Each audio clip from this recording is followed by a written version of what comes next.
Hello everybody, it is Valentine's Day. I hope you're ready for some Rex. So I did a Beverly Jenkins Valentine's Day video because I love Black historical romance, but I also want to give a little love to a certain group of authors that aren't given enough love, and we all should be supporting, and that is self-published authors. So my favorite genre is fantasy, so I'm going to give you 5 fantasy stories with either romantic subplots or just plain up fantasy romance stories that you should check out, all from Black self-published artists. So these are the books I'm going to be yapping about, and I hope you enjoy these and stay tuned. So starting off with the smallest one of them all, this is Sing Me to Sleep. Sing Me to Sleep definitely is more in the monster romance category, which is like a subcategory of fantasy, and this one is, what if your sleep paralysis demon also wanted to sleep with you? And the sleep paralysis demon is a demon in every sense of the word, because we see in his world when he goes to hell and there's like a whole brewing war with angels on the rise,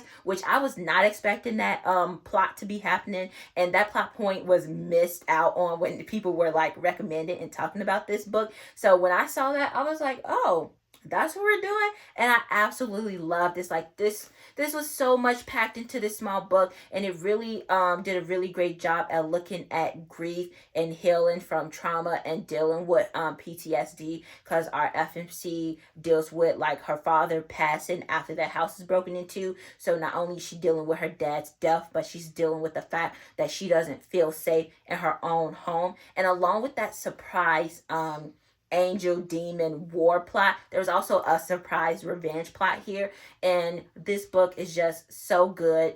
No notes, absolutely loved it, and I really hope we're gonna get another book in here. I believe this is supposed to be the first in like an interconnected romance series, but I haven't heard anything about book 2. But this is a couple that I would follow into a second book and continue with them. I'm the type of person who, with romance stories, I really can't read about that couple for more than one book, but only under special circumstances can I. And this is one of those where I'm like, they were interesting and lovely enough where I definitely would read about them again. So next up, I have Blood, Flesh, and Magic by Fiona Onyeomo. This book is one I'm always ranting and raving about. This is a story that follows 2 Nigerian characters. One is a wench, which is like what we refer to as witch or warlock. But again, this is like using Nigerian beliefs. So absolutely pay attention to that if you do ever check this out. And then the other character is a vampire.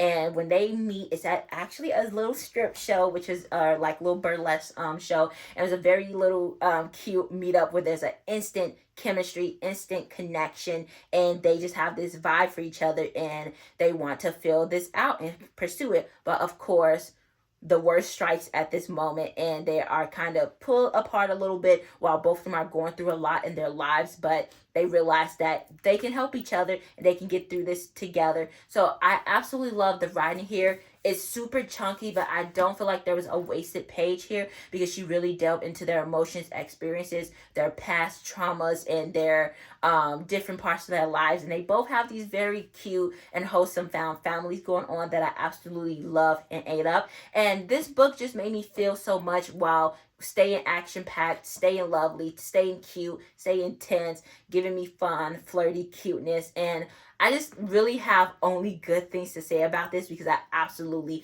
enjoyed it so much. Then next we have Fae Blood Unbroken, which is the first in a series, the Fae Blood Chronicles. So here we have a sapphic fantasy romance where Fae and vampires collide. This also has like fated mates who like are like being torn apart and can't really touch and connect, and I absolutely love that. It's one of my favorite tropes. And they were also like friends when they were younger, and then they come back together and fall in love, and there was just so many really good moments in here, and I can't wait to see how she continues this series because it was just so good. Like, also hate the man here, hate the man. The men were pissing me off here, who was like trying to pursue one of our FMCs. So annoying, but his sister kept him in check, kept it together, kept it cute. And this one was so good. There's a lot of like mystery here because the plot is just like getting started. And honestly, I'm really excited to see more because I read this a while ago, so I can't even pinpoint like some of the deeper plot points. I have to reread it for that. But I just remember having a good time reading this the whole way through and being very excited for a book two. But I read this like first when it was published, so that was like almost 2 years ago or maybe even longer. But again, highly recommend this book to you guys. Next up, I have Dark City Omega for you, which if you haven't heard of the Omegaverse, please go find somebody else to explain it to you because I just don't want to be the one to do it. But I will recommend it to you.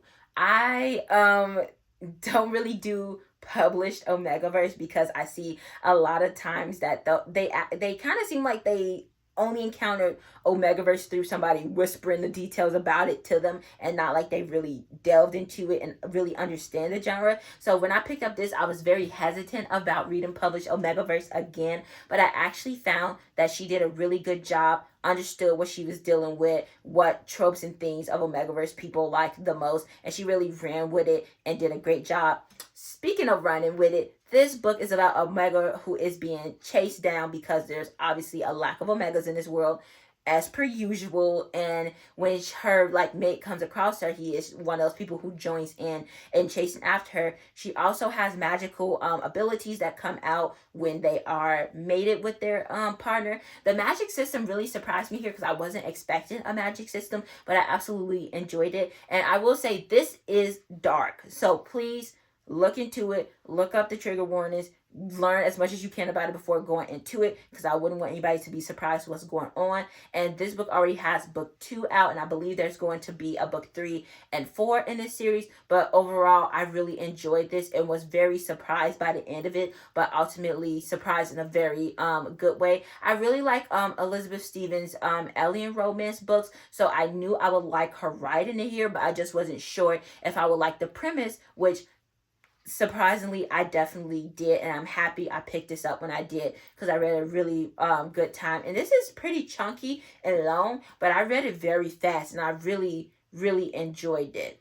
And it also it's like kind of dystopian vibes as well, which she kind of loves a little dystopian story. She loves dealing with that as like the setting of a book, which I've noticed that across a few of her books or things happening within her books, on like if it's an alien books on the different planets as well. And last up in this video, I have The Inevitability of, which this one is also the first in a series. It is a debut novel.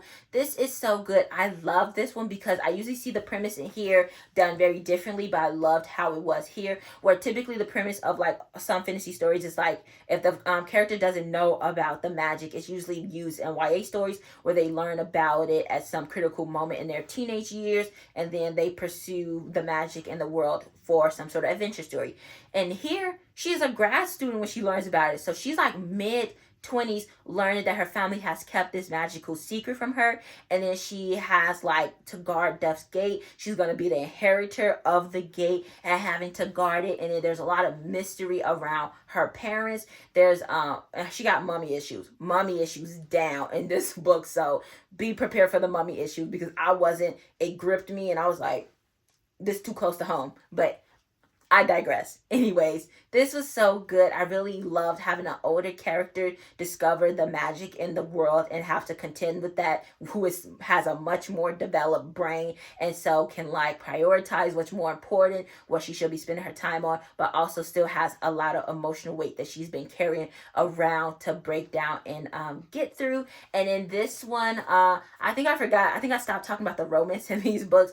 In the last book, I was just talking about Dark City Omega. That one is big on romance, and this one, I think this is one of the few books in the books I've been recommending in this video that the romance is sprinkled in, and definitely a subplot because it's still a budgeting thing when we get to the very end of this book, so nowhere near fully developed. So I would say this one I wouldn't go into just for romance, but if you want to be nicely surprised with some romantic scenes, then definitely pick this one up.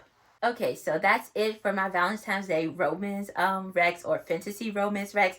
I hope you found at least one book that you would check out and sounds intriguing to you. If you have any more fantasy romance Rex you want to give me, please drop those in the comments. I had such a great time telling you about some of my favorite fantasy romance Rex. So until next time, read some books, tell me about them.